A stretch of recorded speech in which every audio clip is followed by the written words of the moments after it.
करना एक नैसर्गिक प्रक्रिया है, तो मां बनना प्रकृति का सर्वोत्तम उपहार होता है। एक ऐसा खूबसूरत एहसास जिसकी अनुभूतियां नारी के जीवन में सुखद स्मृतियों का अनमोल खजाना होती हैं। लेकिन क्या आप जानते हैं, अशिक्षा, जानकारी की कमी, स्वास्थ्य सुविधाओं का अभाव, कुपोषण और कच्ची उम्र में विवाह मां बनने के खूबसूरत एहसास पर पानी भी फेर सकता है। इन्हीं बातों को देखते हुए प्रधानमंत्री सुरक्षित मातृत्व और टीकाकरण कार्यक्रम चलाए जा रहे हैं। सशक्त नारी और स्वस्थ बच्चे से सशक्त भारत की साकार होती परिकल्पना पर एक अंतरंग रिपोर्ट।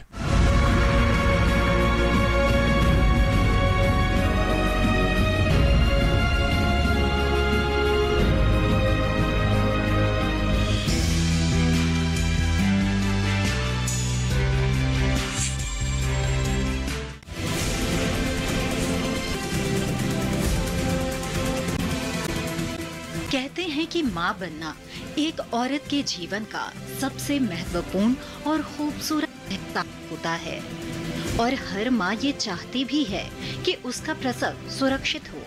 इसके लिए वह प्रयास भी करती है, लेकिन जरा सी चूक या लापरवाही या फिर जानकारी की कमी गर्भ को नुकसान भी पहुंचा सकती है। यदि महिलाएं किसी भी समाज की मजबूत स्तंभ होती हैं, तो बच्चे देश के भावी भविष्य। लेकिन जब हम महिलाओं और बच्चों की पूरी देखभाल करेंगे, तभी तो देश का विकास संभव है। आप सभी जानते हैं कि एक परिवार में स्वस्थ बच्चे के जन्म देने के लिए माँ का स्वस्थ होना बहुत ज़रूरी है और माँ की जो है मृत्यु ना हो, माँ को बीमारी ना लगे, इसके लिए ज़रूरी है कि वो अपना नियमित रूप से चेकअप करवाएं।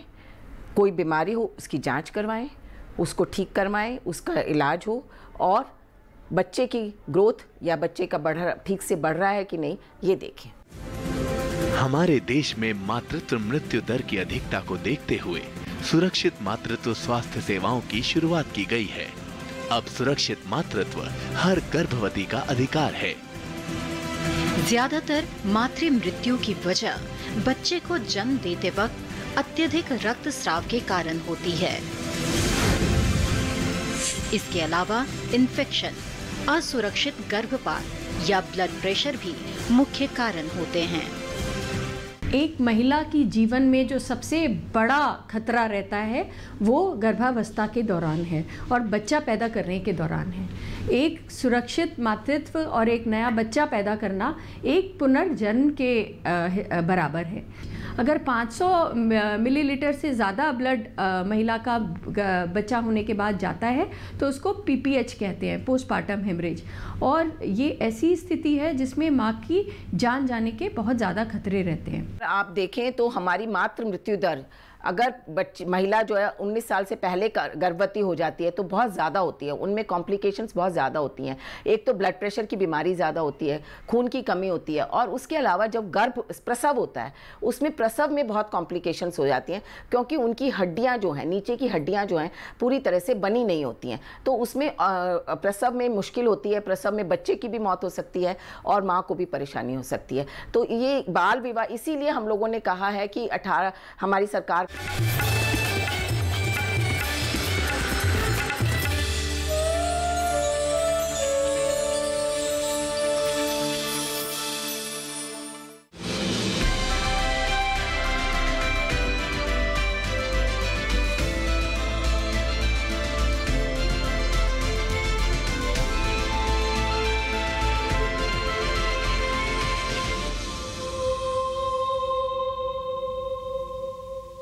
नमस्कार, आप सभी का स्वागत हमारी खास पेशकश सेवा में 6 वर्ष के कार्यकाल की। आज हम बात कर रहे हैं जो कहा वो किया। जी हाँ, ये खासतौर से इसलिए कहा जा रहा है कि जितनी भी घोषणाएं की गई, योजनाएं आई, उनके जरिए अब किसानों को फायदा मिलने लगा है। और खासतौर से हाल ही में जो लोकसभा में 3 बिल पास किए गए, उसके ज़रिए और भी ज़्यादा लाभ आने वाले समय में किसानों को मिल सकेगा।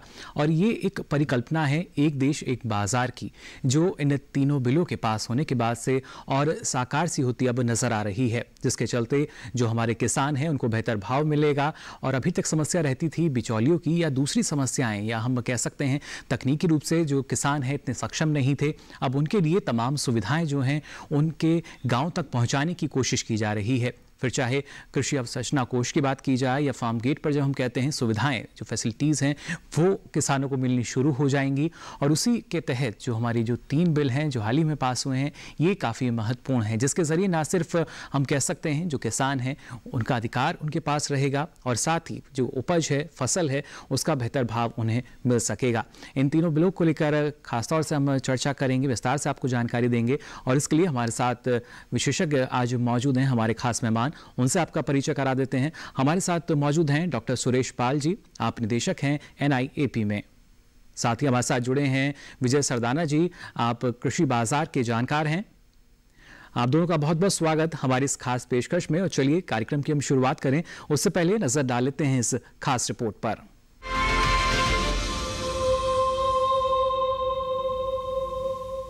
इस अध्यादेश के माध्यम से खेती और कृषि के क्षेत्र में और किसान की स्थिति में क्रांतिकारी बदलाव आने वाला है। जहाँ तक कानून बनाने की शक्ति है, उस मामले में मैं सदन को अवगत कराना चाहता हूँ कि संघ सूची की प्रविष्टि 42 में अंतर्राज्य वाणिज्य एवं व्यापार का उल्लेख है। इसका अर्थ यह है किसी भी वस्तु सेवा के अंतर्राज्य व्यापार के संबंध में कानून बनाने का अधिकार संघ शासन को है, और इसमें कृषि उत्पाद भी सम्मिलित है। दूसरा, अभी जो वर्तमान व्यवस्था है उसमें कृषक अपना उत्पाद पैदा करता है और वो मंडी में लाता है। मंडी में जब तक वो लाता है तब तक उसके ऊपर मंडी फीस है, दुनिया भर के कानून है, उसका जो परिवहन का खर्चा है, और मंडी में 10 लोग, 20 लोग, 25 लोग बोली लगा के उसके उत्पादन की कीमत को तय कर देते हैं।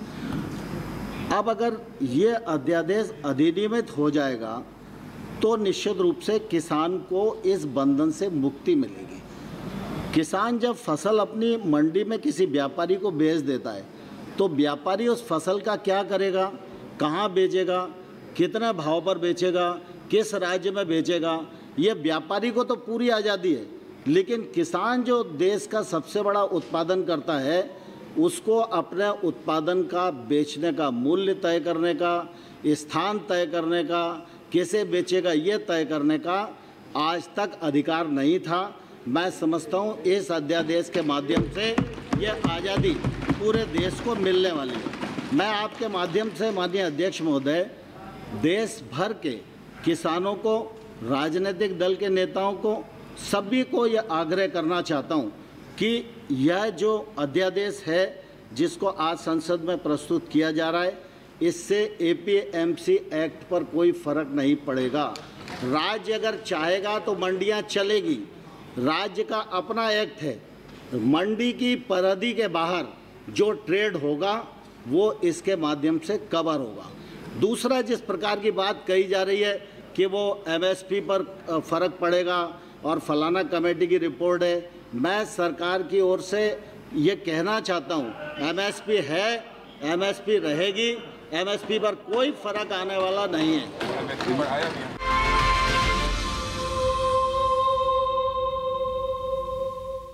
तो ये रिपोर्ट आपने देखी और जाना कितने महत्वपूर्ण हैं जो तीनों बिल हाल ही में पास किए गए हैं किसानों के लिए, किसान हित में पूरी तरीके से।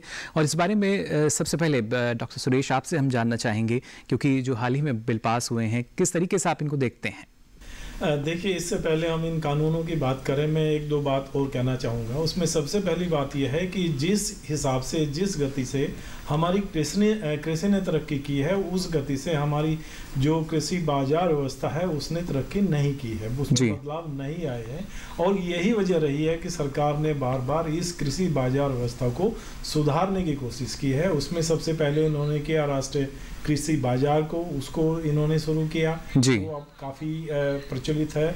दूसरी व्यवस्था जो अभी हाल में सरकार ने उसको घोषणा की है वो एग्री इंफ्रास्ट्रक्चर फंड की उन्होंने बात की है। 1 लाख करोड़ रुपए उसमें जो है फाइनेंसिंग की जाएगी कोऑपरेटिव सोसाइटीज़ के लिए, बाकी जो फार्मर प्रोड्यूसर्स ऑर्गेनाइजेशन हैं उन सब के लिए उसमें प्रावधान उसमें किया गया है। तीसरी कोशिश सरकार की ये रही है कि हमारा जो उत्पाद है इस स्तर पर पहुंच गया है जहाँ पे 1 या 2 संस्थाएं उसको मैनेज नहीं कर सकती। बाजार में और ज़्यादा जानकारी हो, बाजार में और ज़्यादा प्रतिस्पर्धा हो, तभी उसका सही लाभ किसानों को मिल सकता है। बिल्कुल। तो इसी सिलसिले में सरकार ने जो हमारा APMC एक्ट है उसमें बदलाव लाने की कोशिश कई बार की है। सबसे पहले 2003 में एक मॉडल एक्ट इन्होंने बनाया था और वो कहा गया था राज्य सरकारों को कि आप इसको जो है इसको एक तरह से अडॉप्ट करिए, इसको लागू करिए जिससे किसानों को उसका फायदा हो सके। अभी हाल में उसको आगे और ले जाया गया और उसमें ये कहा गया है कि इसमें जो हमारे फसल हैं, फसल के साथ में हम जो पशुपालन है उसको भी इसमें जोड़ते हैं।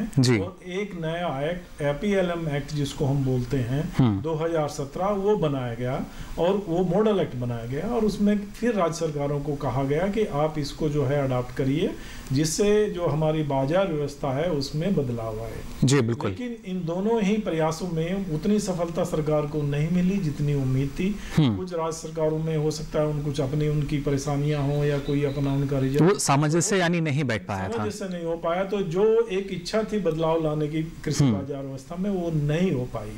तो उस बाजार व्यवस्था में जो बदलाव लाने का एक बड़ा प्रयास सरकार का इन्हीं दोनों जो ये मॉडल एक्ट बनाए गए थे और बाकी जो रिफॉर्म किए गए हैं उसमें यह है कि जो निजी क्षेत्र है उसकी भागीदारी कैसे हम कृषि बाजार में बढ़ाएं जिससे ज्यादा प्रतिस्पर्धा हो वहां पे। जब ज्यादा खरीदने वाले होंगे, ज्यादा ट्रेडर होंगे तो ये उम्मीद की जाती है कि किसानों का जो एक तरह से कोई मोनोपोली टाइप का वहां पे परचेज होता था उस पे थोड़ा अंकुश लगेगा और किसानों को अच्छा भाव वहां पे मिलेगा। और बिल्कुल, अब पहले हम देखते थे जिस तरीके से जो बिचौलिए हैं वो पूरा का पूरा लाभ जो है उनके खाते में चला जाता था, किसान जो है अपने आप को ठगा हुआ महसूस करते थे। लेकिन अब ये तस्वीर बदल रही है और वो उन्हीं बिचौलियों से फिर जो है कोई जो बड़े खरीदार होते थे या कोई प्रोसेसिंग इंडस्ट्री होती थी उनसे खरीदते थे। तो उसमें काफ़ी एक तरह से समझें कि उतनी इफिशिएंसी बाजार में नहीं थी। तो ये कोशिश की गई कि हम कैसे जो निजी क्षेत्र है उसकी बाजार में भागीदारी बढ़ाएं। बिल्कुल। उसी को ध्यान में रखते हुए जो कानून में बदलाव लाया गया है वो उसी के लिए है कि किसानों का जो माल है उसको बाजार में खरीदने के लिए और ज्यादा खरीदार हों, जहां पे किसान उसको बेचना चाहे वहां पे बेच सके और उसकी उपज का उसको अच्छा मूल्य मिले। 3 जो कानून है ये, एक तो ये है जो हमारा एसेंशियल कमोडिटी एक्ट, आवश्यक वस्तु बिल, आवश्यक वस्तु जो कानून था उसमें क्या था कि वो तब लागू किया गया था जब हमारे पास में शॉर्टेज थी, लेकिन अब हम सरप्लस में हैं। जी बिल्कुल। तो बहुत सारी ऐसी चीजें हैं जो उसके दायरे से बाहर होनी चाहिए क्योंकि हमारा उत्पादन का स्तर ज्यादा है तो खरीदारी का स्तर भी उसी हिसाब से ज्यादा होना चाहिए। जी डॉक्टर सुरेश, अगर सरलता से हम इसको समझने की कोशिश करें तो हम मान सकते हैं कि पहले जब उत्पादन की हमारे कमी होती थी हमें आयात करना पड़ता था, लेकिन जब हम आज सरप्लस की बात करते हैं, निर्यात जो है, हम निर्यात के आंकड़े देखें उनमें भी काफ़ी सुधार हुआ है। तो ऐसे में आवश्यकता थी कि इस तरह के जो बिल हैं वो कम से कम हमारे कृषि बाजार को और सशक्त कर पाएँ। हाँ, वो इसी का सिलसिला है कि हम जो हमारे पास में जितना उत्पाद अब है उसमें से उसका काफी मात्रा में हमको निर्यात करना पड़ेगा, तभी जो हमारा जो मूल्य है घरेलू बाजार में वो अच्छे हो पाएंगे। और उसके लिए जरूरी है कि जो ट्रेडर्स हैं, जो एक्सपोर्टर्स हैं, निर्यात करने वाले हैं, उसमें उनको कम से कम इतनी छूट हो कि वो अच्छी गुणवत्ता का उत्पाद किसानों से खरीद सके और इसको सीधा जो है वो बाहर निर्यात कर सके। तो ऐसी बहुत सी सारी चीजें थी। उसमें यह भी था कि एक राज्य से दूसरे राज्य में जो माल जाता है उस पर कोई ज्यादा रोक टोक नहीं होना चाहिए। जी बिल्कुल। तो फ्रीली उसको जहाँ पे उसकी जरूरत है वहाँ पे उसको बेच सके। तो ऐसे बहुत सारी चीजें थी जो सरकार ने बार बार उसको प्रयास किया और इन्हीं चीजों में सुधार करने के लिए 3 जो ये कानून बनाए गए। जी बिल्कुल। तो इसमें से 2 ये मुख्य हैं। एक तो जो आता है कृषि उत्पाद से जो ट्रेड और कॉमर्स वाला एक मूल्य संवर्धन को लेकर, और दूसरा है कॉन्ट्रैक्ट फार्मिंग का। इन दोनों जो अभी ये आए हैं बिल, इनमें जो है कोई ऐसी चीज नहीं है जो अब नहीं हो रही है।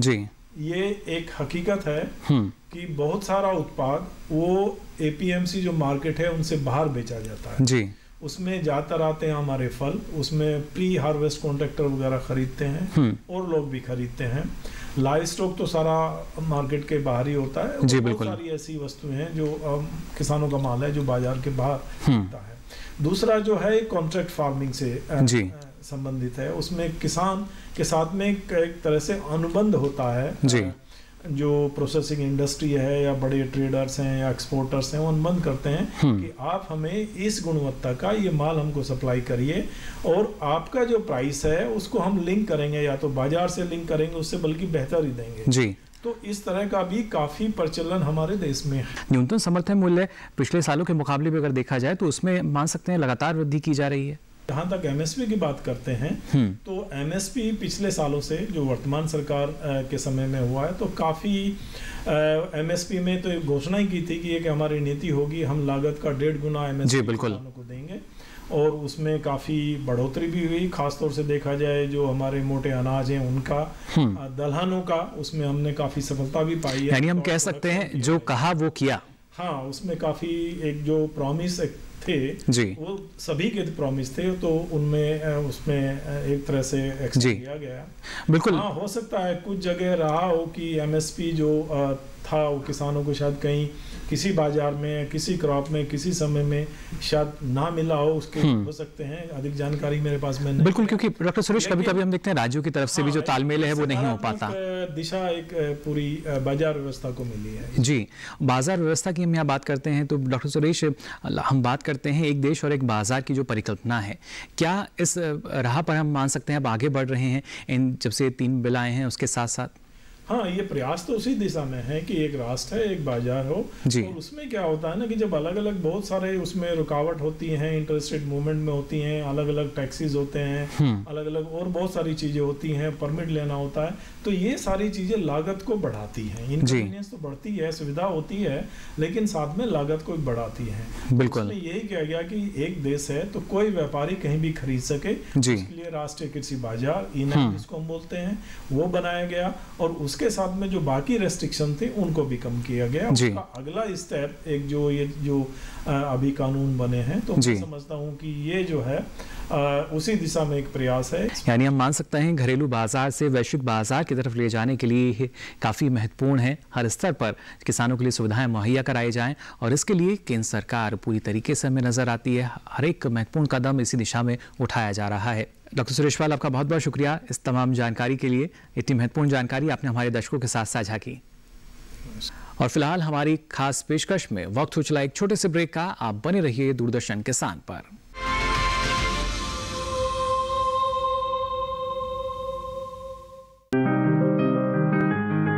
बीमारियों से कैसे बचेगी फसल, मवेशियों की मुश्किलों का क्या है हल, कहां से लाएं बीज, कितनी लगेगी खाद, किसानों के हर फोन का विशेषज्ञ देंगे जवाब।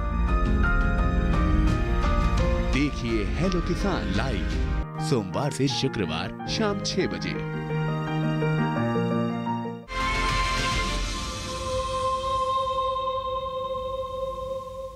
ब्रेक के बाद आप सभी का एक बार फिर स्वागत। आप देख रहे हैं हमारी खास पेशकश सेवा में 6 वर्ष जो कहा वो किया। आपने अभी तक जाना किस तरीके से जो 3 बिल हाल ही में लोकसभा में पास हुए हैं, कितना फायदा इनके जरिए किसानों को मिल रहा है। आइए इस बारे में और अधिक जानकारी लेते हैं और नजर डालते हैं इस खास रिपोर्ट पर भी।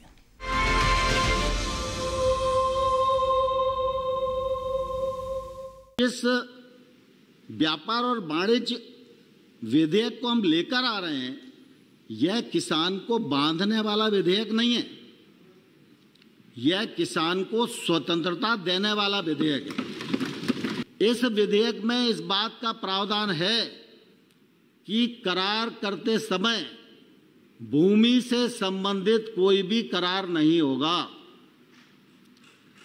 अगर किसी ने भी भूमि से संबंधित कोई भी लिखापढ़ी करी तो ये कानून का उल्लंघन ही माना जाएगा। ये विधेयक में प्रावधान नहीं है। दूसरा, अगर किसान की जमीन पर करारकर्ता उसके साथ मिलकर काम कर रहा है और कोई फसल ऐसी है कि उस फसल के लिए उसको कुछ इंफ्रास्ट्रक्चर बनाना पड़ता है, दोनों की रजामंदी से इंफ्रास्ट्रक्चर तो बन सकता है, लेकिन उस इंफ्रास्ट्रक्चर पर किसान का ही स्वामित्व होगा, करारकर्ता का कोई स्वामित्व नहीं होगा।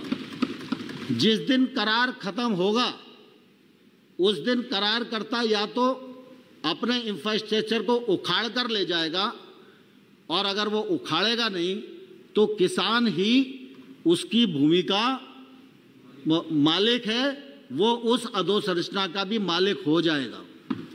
जहां तक किसान और करारकर्ता के बीच में अगर कोई डिस्प्यूट होता है तो हमने ये व्यवस्था की है कि वो विवाद एसडीएम के पास जाएगा। एसडीएम दोनों पक्षों से कहेगा कि आप एक एक पंच या दो दो पंच नियुक्त कर लो। किसान के भी 2 प्रतिनिधि होंगे, व्यापारी के भी 2 प्रतिनिधि होंगे, और एसडीएम कहेगा कि आप लोग इसमें सुलह करके आओ। अगर ये पंचायत सुलह कर लेती है तो ठीक है, और अगर सुलह नहीं करती तो किसान एसडीएम के पास जाएगा और एसडीएम 30 दिन के अंदर उसका अनिवार्य रूप से फैसला देगा। ये प्रावधान हमने इसमें किया है। और साथ ही साथ ये भी प्रावधान किया है कि करारकर्ता और किसान के बीच में जो करार है उसमें अगर कोई विवाद खड़ा होता है तो विवाद के विरुद्ध अगर एसडीएम कोर्ट में फैसले के लिए जाते हैं और ऐसा लगता है कि भाई इसमें किसान की गलती है, तो किसान से अगर वसूली का आदेश होगा तो सिर्फ उतना ही आदेश हो सकता है जितना आदान प्रदान करने के लिए करारकर्ता ने उसे दिया हो। अगर बीज उपलब्ध कराया है, पेस्टिसाइड उपलब्ध कराया है और कोई टेक्नोलॉजी उपलब्ध कराई है, तो कुल मिला के अगर 100 रुपए उसने उपलब्ध कराए तो 100 रुपए ही किसान के द्वारा दे होंगे। साथ ही एसडीएम कोर्ट भी किसान की भूमि के विरुद्ध इस पारित आदेश की जो राशि है उसकी वसूली नहीं कर सकता। किसान की भूमि को पूरी तरह सुरक्षित रखा गया है। किसान तय करेगा कि मैं अगली फसल पे दूंगा तो अगली फसल पर ही होगा, लेकिन व्यापारी अगर गड़बड़ करता है तो व्यापारी को 100% करार का पालन करना होगा और उस पर जुर्माना भी किया जा सकता है। ये भी प्रावधान किया है, किसान पर किसी प्रकार का जुर्माना नहीं होगा। मूल्य आश्वासन का मायने ये कि जिस दिन करार होगा, ये करार बुआई से पहले होगा और बुआई के समय एक मिनिमम कीमत दोनों लोग मिलकर तय करेंगे। और दोनों लोग मिलकर, जैसे उदाहरण के लिए केला है तो एक मिनिमम मूल्य निकाला कि केला 10 रुपए किलो, तो करार में 10 रुपए किलो आएगा। ये 10 रुपए किलो का भुगतान ओला, पाला, इल्ली, बाढ़, प्राकृतिक आपदा कुछ भी आए, लेकिन करारकर्ता को मिनिमम मूल्य का भुगतान किसान को करना ही होगा, यह उसके लिए बाध्य है। और साथ ही यह भुगतान करेगा किसान को, लेकिन अगर फसल आई और फसल आने के बाद अगर प्रोविजन है, आप देखो, और उसके बाद अगर फसल आई और उसकी कीमत 20 रुपया किलो हो गई, तो करार करते समय इस बात का करार में उल्लेख किया जाएगा कि कीमत अगर दुगनी होगी तो इतना प्रतिशत किसान को और मिलेगा। यह प्रावधान भी उसमें किया गया है। तो किसान की संरक्षा दोनों एक्टों में की गई है। अब मैं समझ नहीं पा रहा हूं कि अगर मंडी परिधि के बाहर का जो प्रेमाइसेस है, चाहे वो किसान का घर हो, चाहे वो किसान का खेत हो, चाहे वो किसान का माल जहां रखा है वो वेयर हाउस और कोल्ड स्टोरेज हो, अगर उस पर से खरीद की जा रही है तो उस पर कोई टैक्स लगने वाला नहीं है। न राज्य सरकार टैक्स लगा सकती है, न केंद्र सरकार टैक्स लगा सकती है। ये खेती और किसानी से संबंधित विधेयक हैं। ये किसान के चेहरे पर खुशहाली लाने वाले हैं, किसान की जिंदगी को बदलने वाले हैं, हिंदुस्तान की एग्रीकल्चर ग्रोथ को बढ़ाने वाले हैं, हिंदुस्तान के किसान को निर्यातक से जोड़ने वाले हैं।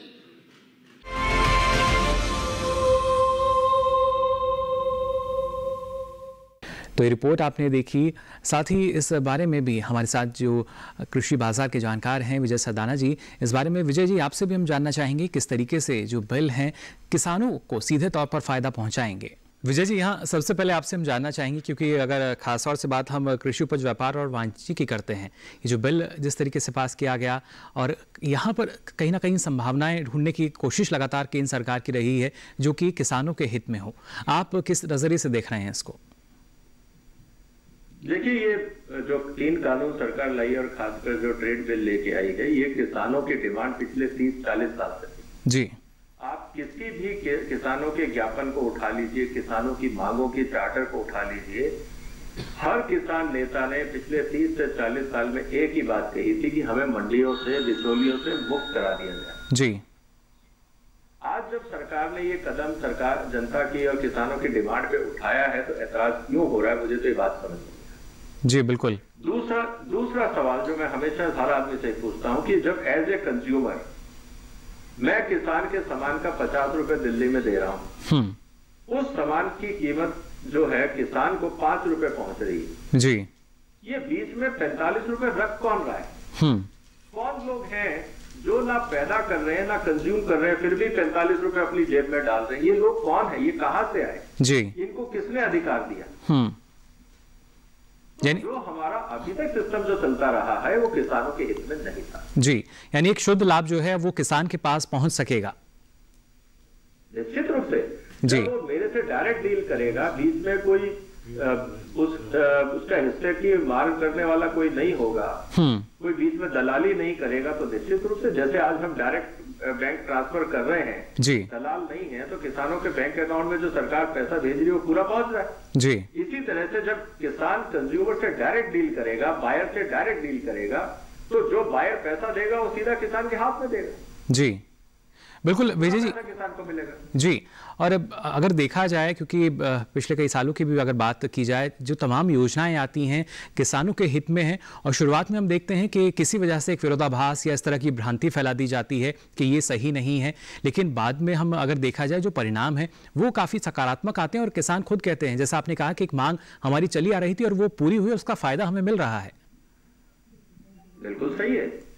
देखिए, आप इतिहास पे जाइए भारत के, हिंदुस्तान में जब फैक्स मशीन आई तब लोगों ने हड़ताल करी जी। हिंदुस्तान में जब कंप्यूटर आए तब हड़ताल हुई, हिंदुस्तान में जब प्राइवेट एयरलाइंस आई तब हड़ताल हुई, जब प्राइवेट टेलीफोन आए तब हड़ताल हुई जी, इंटरनेट आया तो हड़ताल हुई, प्राइवेट हॉस्पिटल आए तो हड़ताल हुई। हमारे यहाँ तो आप कुछ भी बदलाव करेंगे तो कोई ना कोई ऐसा वेस्टेड इंटरेस्ट ग्रुप है जी जो हड़ताल पे उतर जाएगा। आज जब आप किसानों के हित की बात कर रहे हो, जो लोग किसानों का हक मारते थे, मैं जैसा आपको पहले कहा कि जो लोग मेरे 45 रुपए रख के किसान को 5 रुपए देते थे जी, वो तो नहीं चाहेंगे ना कि सुधार हो, क्योंकि वो 45 रुपए फिर अपनी जेब में कैसे डालेंगे जी। बिल्कुल, वो तो चाहते ही नहीं कि किसान और कंज्यूमर आमने सामने आए। वो तो चाहते हैं कि जैसे आज तक वो कंज्यूमर को महंगे दाम पे और किसान से सस्ते दाम पे खरीदते थे और बीच का मुनाफा अपनी जेब में डालते थे जी, ये सिस्टम चलता रहे जी। उसी से उनकी दुकानदारी चलती है, उन्हीं से उनकी राजनीति चलती है जी। यानी हम वही लोग हैं जो विरोध कर रहे हैं और कोई विरोध नहीं कर रहा है जी। बिल्कुल सीधे तौर पर मान सकते हैं जो बदलाव है ये देश को बेहतरी की तरफ लेके जा रहा है। बिल्कुल लेके जा रहा है। आज की तारीख में हम एफिशिएंसी की बात कर रहे हैं। उदाहरण के लिए मैं आपको फिर मैं उसी बात को कह रहा हूँ जी। आज जो 50 रुपए की सब्जी है किसान को 5 रुपए मिल रहा है, कल को किसान मेरे पास आएगा, कहेगा सर मैं आपको 20 रुपए में सब्जी देता हूं। जी। किसान को 5 का 20 रुपए मिला, बिल्कुल। मेरे को 50 के 30 रुपए देने पड़े या 20 रुपए देने पड़े, मेरे 20 रुपए बचे, किसान के 20 रुपए एक्स्ट्रा इनकम हुई, तो देश में एफिशिएंसी बढ़ी ना। जी बिल्कुल। तो यानी एफिशिएंसी बढ़ी तो देश का फायदा हुआ, नुकसान किसका हुआ? जी, यानी जो उत्पादन कर रहा है वहां भी फायदा और उपभोक्ता तक ये सीधा फायदा पहुंच सकेगा। इसी से इकोनॉमिक इंप्रूव होगी, इसी से आप कॉम्पिटिटिव में आओगे। जी। वही लोग बाजार में बचेंगे जो वैल्यू एडिशन करेंगे, जो वास्तव में कुछ किसान को या तो सपोर्ट करेंगे या कंज्यूमर को सपोर्ट करेंगे। जी। अभी जो दलाली हो रही है वो बगैर किसी मेहनत की हो रही है। बिल्कुल। आप में बैठे हैं, मेरे पास एक लाइसेंस है, आपकी मजबूरी है मेरे पास जाना, जी। क्योंकि सरकार ने मुझे एक लाइसेंस दे दिया और हमने कार्टेल बन के एक, जिसे कहते हैं कि एक माफिया सा बना लिया कि ना किसान मेरे से बात कर सकता है ना मैं किसान से बात कर सकता हूं, आपको उस माफिया के थ्रू ही ट्रेड करना पड़ेगा। जी। यही तो इस देश की ट्रेजेडी रही है। किसान गरीब क्यों रहा? इसीलिए तो गरीब रहा। जी, यानी पहले एक सीमित दायरा जो नजर आता था, अब उस दायरे को पूरी तरीके से हम मान सकते हैं किसान के लिए खोल दिया गया है और संभावनाएं अब किसानों के सामने हैं आने वाले समय में।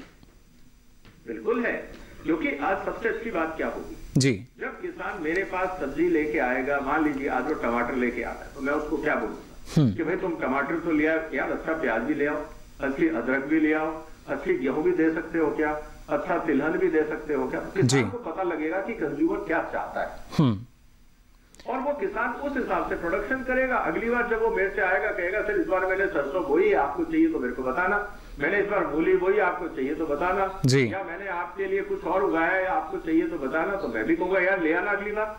तो एक वार्तालाप डायरेक्ट बनेगा। जी विजय जी, हम भी यही उम्मीद करते हैं कि और ज़्यादा फायदा आने वाले समय में किसानों को मिल सके। फिलहाल विजय सरदाना जी, आपका और डॉक्टर सुरेश पाल, आपका भी बहुत बहुत शुक्रिया। इतनी महत्वपूर्ण जानकारी आपने हमारे दर्शकों के साथ साझा की और ये पूरी तरीके से आपने जानकारी दी, बताया कितने महत्वपूर्ण हैं तीनों बिल और ख़ासतौर से जो कुछ भ्रांतियाँ फैला दी गई हैं या विरोधाभास जो नज़र आ रहा है उसको किनारे करके जो किसान हैं उन्हें आगे बढ़ना चाहिए और इस देश को आत्मनिर्भर बनाने के लिए अपना एक कदम आगे लाकर अपनी जो भागीदारी है, जो अपना योगदान है, वो भी निभाना चाहिए। फिलहाल इस खास पेशकश में बस इतना ही। दीजिए इजाजत। नमस्कार।